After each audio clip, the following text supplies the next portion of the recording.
I think எல்லாமே கன்வேன்னு நினைக்கிறேன். Stone பெஞ்சுன்னு ஒரு கம்பெனி ஒன்று ஆரம்பிக்கணும், film production. First of all film direct பண்ணுன்றது என்னோட கனவாக இருந்துச்சு. அப்புறம் படங்கள் டைரக்ட் பண்ண ஆரம்பிச்சதுக்கப்புறம் ஒரு ஸ்டோன் பெஞ்சுன்னு ஒரு கம்பெனி ஆரம்பித்து அது மூலமாக படங்கள் பண்ணணும். ஸோ எப்படிப்பட்ட படங்கள் பண்ணணுன்றது என்னோட ஒரு பர்சனலாக இந்த மாதிரி படங்கள்லாம் பண்ணணுன்ற மாதிரி ஆரம்பித்த கம்பெனி தான். அதில் எனக்கு மை ட்ரீம், அதாவது வந்து நான் யூஸ்வலாக வந்து ஸ்டோன் பெஞ்சில் எல்லா படத்துக்குமே வந்து கார்த்திக் சுப்ராஜ் ப்ரெசன்ஸ் தான் போடுவோம். அண்ட் ப்ரொடியூசர் வந்து கார்த்திகேயன் அப்படி இருக்கும். நானாக கேட்டு ப்ரொடியூசர் பேர்லேயும் என் பேரை போடுங்கன்னு சொன்ன ஆசைப்பட்ட ஒரு படம் இது. This is my dream to be like the producer. So Shomi அவர் பேசும்போது ஒரு ஒரு எமோஷ்னல் இது இருந்துச்சு. நான் ஷோமி அதே மாதிரி தான். நான் is before making this film is a very well known documentary film maker. War டைமில் அந்த வார் டாக்குமெண்ட் பண்ணுறதுக்கு அவரோட முயற்சிகள் ரொம்ப அவர் ப்ரெஸ்ஸில் தான் இருந்திருக்காரு. Is a journalist. And then அவரோட கதையை, ஷோமியோட கதை as a journalist self is ஒரு ஒரு பெரிய படம். அண்ட் அவருக்குள்ள அவ்வளோ கதைகள் இருக்கும். நான் வந்து இந்த மாதிரி ஒரு கேஷுவலான ஒரு மீட்டிங்லாம் ஷோமி நான் மீட் பண்ணேன். எனக்கு ஈழம் சார்ந்ததுக்கும் ஒரு ஒரு ஒரு ஒரு ஒரு எமோஷ்னல் அட்டாச்மெண்ட் இருக்குது. என்ன சொன்ன மாதிரி, கார்த்தி சொன்ன மாதிரி, அந்த காட்சி பிள்ளைன்றது தான் என்னோடய ஃபஸ்ட்டு ஷார்ட் ஃபிலிம். அதுதான் நான் நாளைக்கு செலக்ட் ஆனேன்.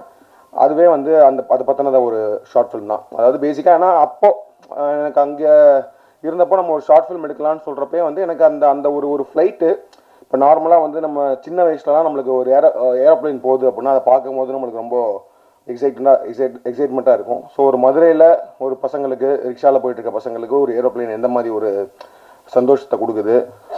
அதே நேரத்தில் ஒரு சோறு ஊட்டி விடுற ஒரு குழந்தை, ஒரு ஒரு அம்மா வந்து குழந்தைக்கு சோறு ஊட்டிகிட்டு இருக்காங்க மொட்டை மாடியில். அவங்க வந்து அந்த ஏரோப்ளைனை காமிச்சு விளையாட்டு காமிச்சு சோறு ஊட்டி விடுவாங்க. ஸோ இந்த மாதிரி வந்து ஒவ்வொருத்தருக்கும் அது வந்து ஓகே ஒரு ஒரு ஒரு ஒரு மொமெண்ட் ஆஃப் ஒரு ஒரு சின்ன ஒரு ஜாய், ஒரு சந்தோஷம், ஒரு எக்ஸைட்மெண்ட் கொடுக்குற ஒரு மொமெண்ட்டாக இருக்கும். ஸோ அதே ஒரு ஏரோப்ளைன் சத்தம் வந்து அங்கே ஈழமில் இருக்கிற ஒரு பசங்களுக்கு என்ன மாதிரி ஒரு மனநிலையும் என்ன மாதிரி பயத்தை கொடுக்கும் அப்படின்றதான் அந்த ஷார்ட் ஃபிலிம். காட்சி பிள்ளை யூடியூப்பில் கூட இருக்குது. ஸோ அதுதான் என்னோட ஃபஸ்ட்டு நாளைய செலக்ட் ஆனது, என்ன என்ட்ரி வந்து அதுதான். ஸோ அப்போலேருந்தே வந்து அந்த கதைகள், அதாவது பேசிக்கலி பியானிஸ்ட்னு ஒரு படம் இருக்குது. ஏன்னா நம்ம போர் இப்போ பார்த்தீங்கன்னா நிறையா கிளாசிக் ஃபில்ம்ஸ், வார் ஃபில்ம்ஸ், வார்னால் அவர் சொன்ன மாதிரி சண்டை ஆக்ஷன் ஃபில்ம்ஸ் கிடையாது. இப்போ 1917 இந்த மாதிரி நிறைய படங்கள் வந்து வார்க்குள்ளே ஆக்ஷனை காட்டுற மாதிரி நிறைய படங்கள் இருக்குது. அதே நேரத்தில் நம்ம கிளாசிக்காக நம்ம சொல்ல போகிற படங்கள், லைஃப் இஸ் பியூட்டிஃபுல் சொன்னார், அந்த மாதிரி பியானிஸ்ட்னு ஒரு படம் இருக்குது. அதில் வந்து ஏன்னா நம்மளுக்கு வந்து அந்த இது தெரியாது. நம்ம வந்து வேர்ல்டு வார் 2ல் அங்கே நடந்த அந்த ஹோலோகாஸ்ட் இந்த இதெல்லாம் நம்மளுக்கு பெருசாக நம்ம அந்த டைமில் பார்த்தது கிடையாது. ப்ளஸ் அந்த லைஃப்பை நம்மளுக்கு தெரியாது. அந்த பியானிஸ்ட்ன்றது ஒரு பியானோ பிளேயரை பற்றின ஒரு படம். அதில் ஒரு சீன் இருக்கும். அவரால் வீட்டை விட்டு வெளில போக முடியாது, வெளியில் வார் நடந்துட்டு இருக்கும். அவர் வந்து ஒரு மறைஞ்சு ஒரு வீட்டுக்குள்ளே வந்துடுவார். அப்போது ரொம்ப நாள் கழித்து ஒரு பியானோவை பார்ப்பார் அவர். அந்த அந்த அந்த பியானோ பிளேயர் வந்து ஒரு பியானோவை பார்ப்பார். ஸோ அவர் வந்து ஒரு ஆர்டிஸ்ட், அன் ஆர்டிஸ்ட், ஒரு மியூசிஷியன். அப்படின்றப்போ அவனுக்கு பியானோவை பார்க்கும்போது என்ன மாதிரி உணர்ச்சிகள் வரும். ஸோ அவனுக்கு ப்ளே பண்ணணும்னு கை போகும். ஆனால் அவன் ப்ளே பண்ணான்னா அந்த மியூசிக் வந்து வெளியில், அந்த சத்தம் வெளியில் கேட்டுச்சுன்னா அவன் வந்து உயிரை ஓடுறது கூட இது இருக்கும்ல. ஸோ அப்போ வந்து அவன் பியானோவே டச் பண்ணாமல் ப்ளே பண்ணுவான். அப்படி ஒரு சீன் இருக்கும். அந்த படம் முடிஞ்சால் பாருங்கள், அப்படின்னு நிறைய பேர் பார்த்துருப்பீங்க. அது ஒரு ஃபீல் கொடுத்துச்சு. அது வந்து எனக்கு மொத்தமாக அந்த வாரோட நான் அந்த மனநிலை இப்படி இருக்கும் அப்படின்றத வந்து எனக்கு பயங்கரமாக கடத்தின ஒரு படம். ஸோ இந்த மாதிரி படங்கள் பண்ணணும், இந்த மாதிரி படங்கள் தயாரிக்கணும். ஏன்னா அப்போ வந்து நான் வந்து ப்ரொடியூசர் ஆகலாம் நினைக்கல, டைரக்டர் ஆகணுன்றது முயற்சி பண்ணிகிட்டு இருந்தோம். ஸோ இந்த மாதிரி பண்ணணுன்றது ஒரு ஆசை இருந்துகிட்டே இருக்கும். ஸோ அப்படி நான் ஷோமியை மீட் பண்ணும்போது, ஏன்னா நான் சொன்ன மாதிரி ஐடியில் இருக்கும்போது பெங்களூரில் இருந்து இங்கே நம்ம ஒரு மனித சங்கிலி இதெல்லாம் நடத்துனாங்க. அப்போ நான் இங்கே வந்து இருந்திருக்கேன். இங்கே வந்து அந்த போராட்டத்தெல்லாம் கலந்துட்டு. ஸோ அப்போலேருந்தே எனக்கு அதில் ஒரு இது இருக்குது, ஒரு எம்பத்தி தான். அது உணர முடியும் என்னால். அதை வந்து எப்படியாவது through art form, through cinema கொண்டு வரணுன்றது தான். ஏன்னா I always believe like cinema is more of an art is a weapon மட்டும் இல்லை. I think to express stories, I think using art, அதுக்கு தான் சினிமா. அதை மீறி இந்த கலெக்ஷன் பணம் பண்ணுறதுக்கு அதெல்லாம் is part of the thing. But ஆனால் வந்து to express something, to tell stories, that is not நம்மளாம் பார்த்திராத, நம்மளாம் கேட்டிராத கதைகளை சொல்கிறது தான் சினிமா. அது தாக்கத்தை ஏற்படுத்துகிற மாதிரி படங்கள் பண்ணணுன்றது தான். ஸோ அப்படி நான் ஷோமியை மீட் பண்ணேன். அப்போ வந்து அவரோட டாக்குமெண்ட்ரிஸ்லாம் பார்த்துருக்கேன். ஸோ அப்படி இருக்கும்போது அதே நேரத்தில் அவர் பாலுமகேந்திரா சார்கிட்ட அசிஸ்டண்ட்டாக ஒர்க் பண்ணவர். ஸோ பாலுமகேந்திரா சாரை பற்றி நிறையா கதைகள் சொல்லுவார். ஸோ அப்போ ஷோமி வந்து நீங்கள் ஃபீச்சர் ஃபிலிம் பண்ணணும் அப்படின்ற மாதிரி சொல்லிட்டு இருக்கும்போது நான் அவர்கிட்ட நிறையா கதைகள் கேட்டேன். மாதிரி வந்து சொல்லுங்கள் ஷோமி, நம்ம வந்து ஏதாவது ஒரு ஒரு லோ பட்ஜெட் அந்த மாதிரி இருந்தால் ப்ரொடியூஸ் பண்ணலாம். ஏன்னா பிகாஸ் எனக்கு அது ஒரு ட்ரீம், ஒரு ப்ராப்பர் ஒரு ஈழம் ஃபில்ம் மேக்கர், ஒரு ஈழம் ஸ்டோரியை ஒரு மெயின் ஸ்ட்ரீம் தமிழ் சினிமாவில், மெயின் ஸ்ட்ரீம் இந்தியன் சினிமாவில் ஒரு மெயின் ஸ்ட்ரீம் தேட்ரிக்கல் ஆடியன்ஸ்க்கு ப்ரெசென்ட் பண்ணோம் அப்படின்றது ஒரு ட்ரீமாக இருந்துச்சு. ஸோ அந்த மாதிரி ஒரு கதை சொல்லுங்கன்னு சொன்னேன். ஸோ நிறைய கதைகள் சொல்லும் போது இது ஒன்று சொன்னார். இந்த மாதிரி வந்து ஒரு வெட்டிங் நடக்குது, அந்த வெட்டிங் நைட்டில் நடக்கிற ஈவெண்ட்ஸ்னு சொன்னார். ரொம்ப ஒரு அற்புதமான ஒரு கதை, ரொம்ப ஒரு எமோஷ்னலான இது. ஆனால் அதே நேரத்தில் ஒரு ப்ராப்பர் த்ரில்லர். இது வந்து ஒரு சர்வைவல் த்ரில்லர்னு சொல்லலாம். இப்போ நீங்கள் வந்து உங்களுக்கு வார் பற்றின எந்த ஐடியாவும் இல்லை, அதை பற்றிலாம் தெரியல அப்படின்னாலுமே ஒரு படமாக பார்த்தாலும் the way it is been made, the way it is written, அதெல்லாம் பார்க்கும்போது ஒரு ப்ராப்பரான ஒரு த்ரில்லர் பார்க்குற ஒரு அனுபவத்தை அந்த படம் கொடுக்கும். ஸோ அதனால தான் நான் திரும்ப சொல்கிறது வந்து என்னென்னா, this is like a main stream film. It's not like ஒரு ஒரு ஒரு ப்ரொபகண்டாவோ இல்லை ஒரு ரொம்ப டூ ஆர்ட்ஸி ஃபில்ம் நம்மளால் ரிலேட் பண்ண முடியாது, இல்லை ரொம்ப ப்ரீச்சியாக அந்த மாதிரிலாம் எதுவுமே இல்லை. இது வந்து ஒரு கதையாக தனியாக பார்த்தீங்கனாலுமே இது உலகத்தில் எங்கே வேணால் பொருத்தி பார்க்கக்கூடிய ஒரு கதையாக தான் இருக்கும். அது இப்போ இருக்கிற டைமில் ரொம்ப ரிலவெண்ட்டான கதையாக அது அமைஞ்சிருச்சு. ஏன்னா இப்போ ஈரானில் வார் நடந்துகிட்ருக்கு, அதனால வந்து கேஸ் சிலிண்டர் கிடைக்கல, அதனால இங்கே ஒரு கல்யாணம் நிற்கிது, நம்ம ஊரில் கல்யாணம் நிற்கிது. ஸோ ஒரு வாரோட எஃபெக்ட் வந்து நம்ம ஊரில் வந்துன்றப்போ வார் நடந்துட்டு இருக்க இடத்துல ஒரு கல்யாணம் எப்படி நடந்திருக்கும் அப்படின்றத ஒரு ஒரு சுவாரஸ்யங்கள் கலந்து ஒரு எமோஷன் கலந்து பரபரப்பாக சொல்லப்பட்ட ஒரு படம். அண்ட் சூப்பராக பண்ணியிருக்காங்க whole team, like Somitharan, DOP, editor, the entire cast and crew. And எல்லாரோட பர்ஃபார்மன்ஸஸும் ரொம்ப சூப்பராக இருக்குது. Naveen, Sananth, Roopa, Kabila ma'am and all the artist எல்லாருமே வந்து ரொம்ப நேச்சுரலாக, அதாவது வந்து அவங்க சோமிதரன் சொன்ன மாதிரி தான் அந்த வாழ்க்கை அந்த வீட்டுக்குள்ளே போயிட்டு வர ஒரு ஒரு ஒரு உணர்வு அந்த படம் கொடுக்கும். அண்ட் இந்த படத்தை நாங்கள் ஆல்ரெடி ரொம்ப நாளைக்கு முன்னாடி முடிச்சுட்டு நிறைய பேர்ட்ட நான் போட்டு காமிச்சிருக்கேன். இது வரைக்கும் இந்த படம் பார்த்த எல்லாருமே இந்த படத்தை ரொம்ப கனெக்ட் பண்ணி ரொம்ப ரொம்ப பிடிச்சிருக்குன்னு சொன்னாங்க. ஸோ ராணாவுக்குமே வந்து நாங்கள் படம் அவர் ஜஸ்ட்டு படம் பார்த்துட்டு immediately he was ready to come as a co producer and then present பண்ணுறதுக்கு ரெடி ஆனாங்க. ஏஜிஎஸும் அதே மாதிரி தான் படம் பார்த்துட்டு தேவர் லைக் இது நாங்கள் தமிழ்நாடு ரிலீஸ் பண்ணுறோன்னு சொன்னாங்க. விதுஷும் படம் பார்த்துட்டு is like releasing out see. So டெஃபினட்டாக அந்த படம் ரொம்ப நல்லா வந்திருக்கு. அண்ட் இது ஒரு நல்ல ஒரு டேட்டில் ஒரு ப்ராப்பர் ரிலீஸ் ஒன்று கொடுக்கணுன்னு தான் குட் ஃப்ரைடே வீக்கெண்டுக்கு ரிலீஸ் பண்ணுறோம். And I am very confident and also I am hoping that நம்ம ஆடியன்ஸ்க்கு இந்த படம் கண்டிப்பாக பிடிக்கும் அப்படின்னு நம்புகிறேன்.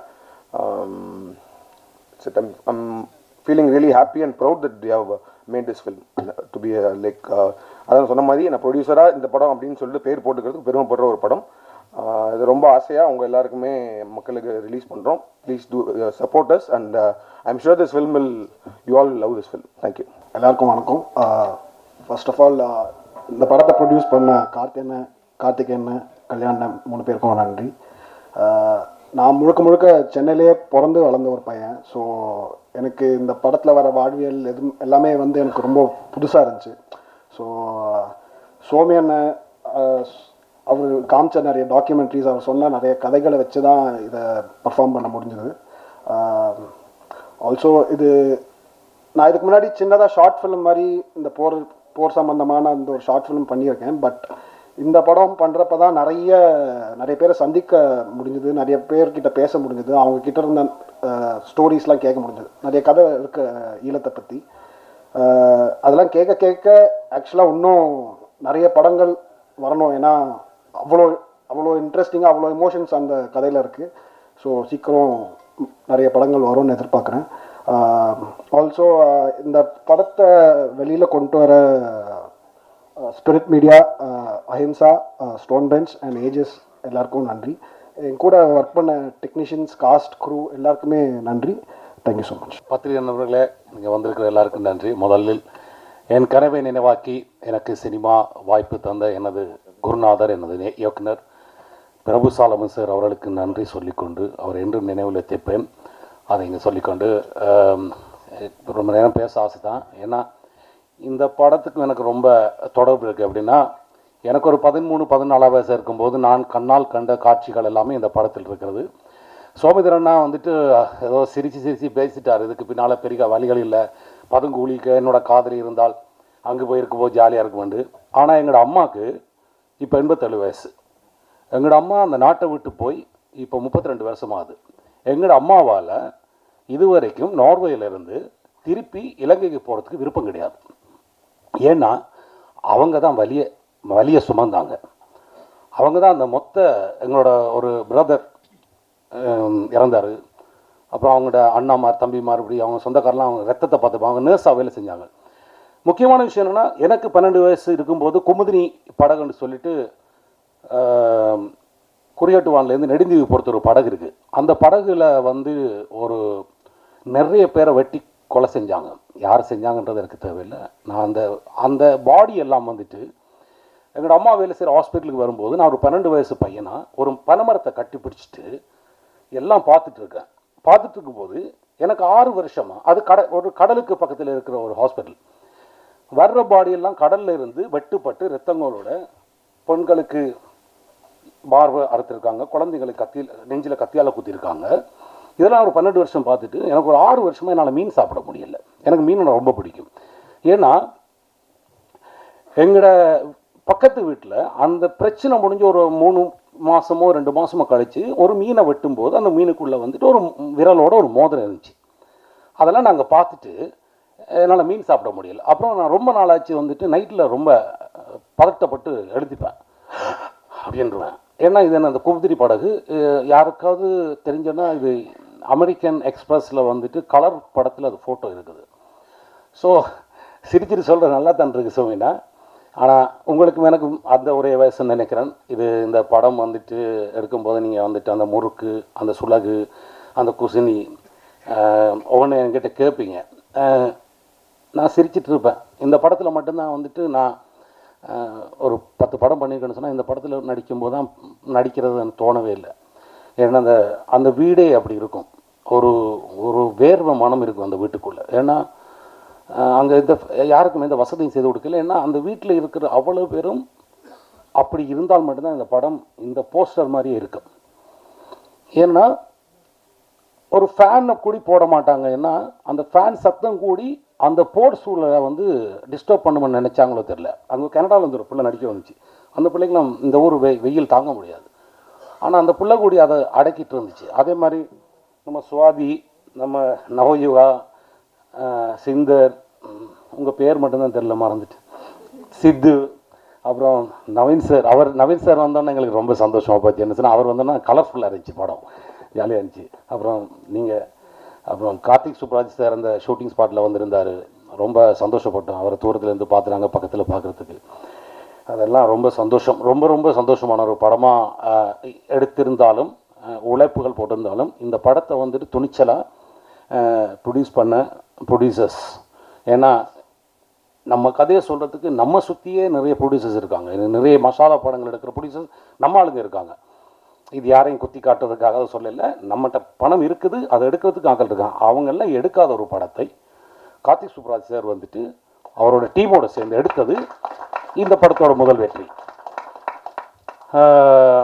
ரொம்ப பேசிட்டுன்னா அந்த மேடை ஒரு மாதிரி மாறி போய் மைண்டெல்லாம் மாறி போய் ஏதாவது தப்பாக பேசிடுவேன். இது நம் கதைகள் சொல்லுவதற்கான ஆரம்பமான படம். என்னென்னா அந்த குமுதினி படகு நடந்த விஷயத்தை நான் அந்த உலகத்துக்கு ஒரு நாள் எனக்கு அந்த சந்தர்ப்பம் கிடைத்தால் நான் படமாக எடுத்து காமிப்பேன். ஏன்னா ஒரு சிறுவன் பாதிக்கப்பட்டது, நான் பாதிக்கப்பட்ட எனக்கு தெரியும். ஸோ ரொம்ப நன்றி. இது ஒரு சினிமா. இதை ஒரு ஃபர்ஸ்ட் ஹாஃப் பார்க்கும்போது ஒரு சினிமாவை பார்ப்பீர்கள். செகண்ட் ஹாஃபாக பார்க்கும்போது நாங்கள் பட்ட வலிகள், வேதனைகள் எல்லாரும் நீங்கள் உணர்வீர்கள் என்ற நம்புகிறேன். அதுக்காக எங்களுக்கு இந்த வாய்ப்பு அளித்த உங்கள் எல்லாருக்கும் நன்றி, நடித்த நடிகர்களுக்கும் நன்றி. Thank you so much. எல்லாருக்கும் வணக்கம். நான் பல ஆண்டுகளாக டைரக்ஷன் டீம் உதவி co-டைரக்டராக ஒர்க் பண்ணிவிட்டு அதுக்கப்புறம் விஜய் சேதுபதி சார் வச்சு வன்மம்னு ஒரு படம் டைரக்ட் பண்ணேன் 2015க்கு அப்புறம் 2019 அசுரன்கிற படத்தில் நடிகராக எனக்கு நடிக்கிறதுக்கு வாய்ப்பு கிடச்சிது. அதுக்கப்புறம் நிறைய படங்கள் நான் நடிச்சுக்கிட்டு இருக்கேன். எத்தனை படங்கள் நடித்தாலும் இந்த படம் எனக்கு ஒரு பெரிய எக்ஸ்பெக்டேஷன் மூவியாக இருந்துச்சு. காரணம் இது ஒரு சேலஞ்சிங் கேரக்டராக எனக்கு இந்த படத்தில் நான் அதில் ஆக்ட் பண்ணியிருக்கேன். இதில் வந்து சிலோன் தமிழில் பேசி நடிக்கிறது கொஞ்சம் சிரமமான விஷயம். மற்ற படங்களில் நம்ம ஓன் லாங்குவேஜ் மதர் டங்கில் நம்ம பேசிடுவோம். பட் இது அப்படி கிடையாது. இது சிலோன் தமிழ் பேசணும்.